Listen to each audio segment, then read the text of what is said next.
You might have noticed sometimes that it's really difficult to say no to certain people, even if you really don't want to do the favor that they are requesting for. Now there is a science behind why it happens. One of the reasons might be that the person asking you the favor is really persuasive naturally, or maybe he knows the way to persuade you. Persuasion is a technique to make people say yes to your request or idea and make them do what you really want them to do. It's one of the most powerful skills to learn and master if you really want to achieve success in any field of your life. Persuasion techniques are used everywhere nowadays by people ranging from a normal salesman to billion-dollar companies for selling their product, and even politicians. Caution: please don't use the information given in this video to manipulate people in a wrong way or for any evil purpose. As there is a famous saying by Abraham Lincoln, you can fool some people for some time, but not all the people all the time. Don't make a bad reputation of yourself. If you want long-term success, use it for only mutual benefits. Influence the Psychology of Persuasion is a book recommended by Charlie Munger, who is a billionaire himself.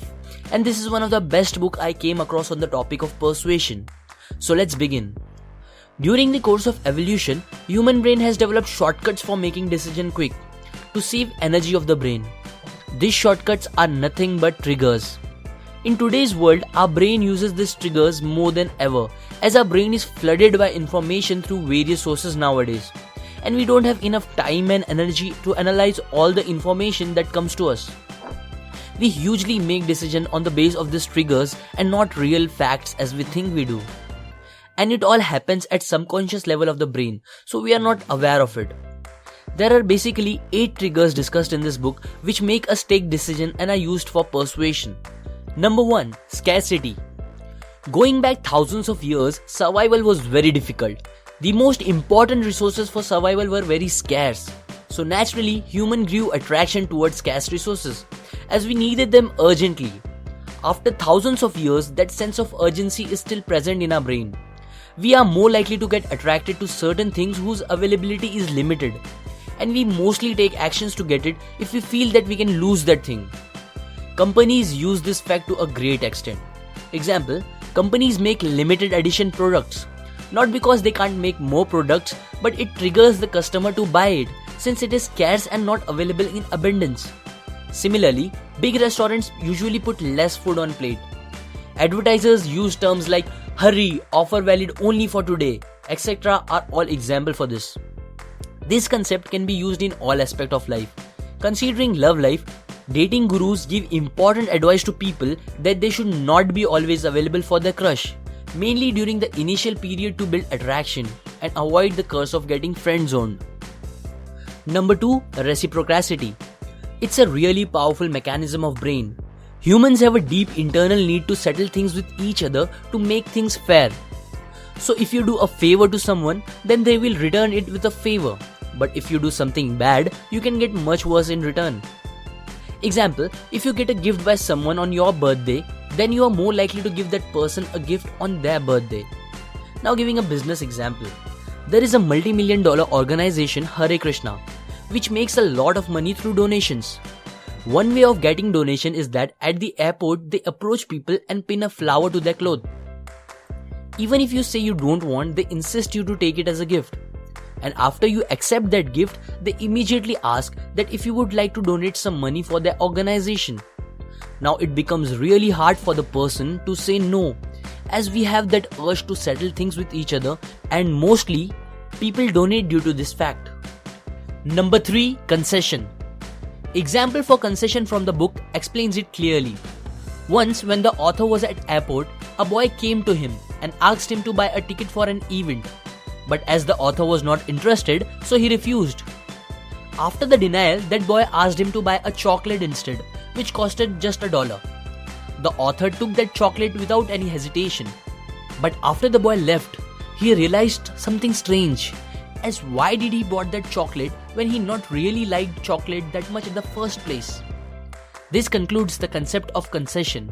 That is, when someone asks you for a large request, and after you deny, counters it with a smaller request, we are more likely to accept that smaller request. Number 4. Commitment and consistency. People also have a desire to appear consistent in their behavior, and they also appreciate consistency in others. If you make someone commit to something small initially, then you will be more likely to make them commit to bigger actions later on.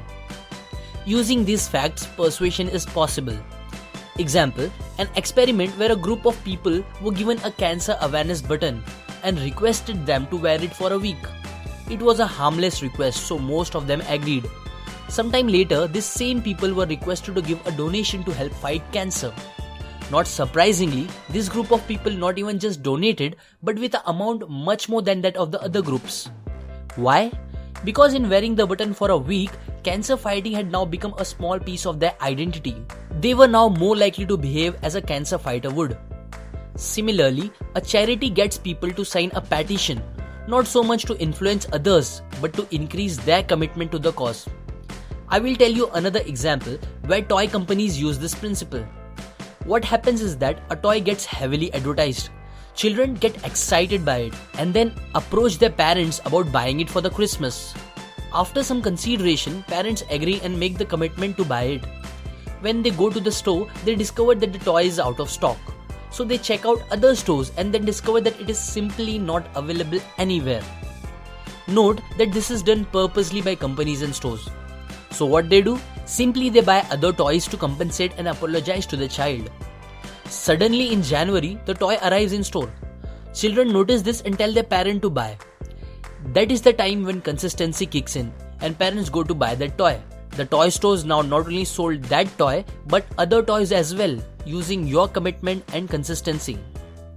These were just 4 triggers. For the next 4, watch the part 2 of this video by clicking this link or in the description given below. Thanks for watching, and finally subscribe for getting more weekly knowledge which will help you in standing out from the crowd and will definitely help you to achieve success.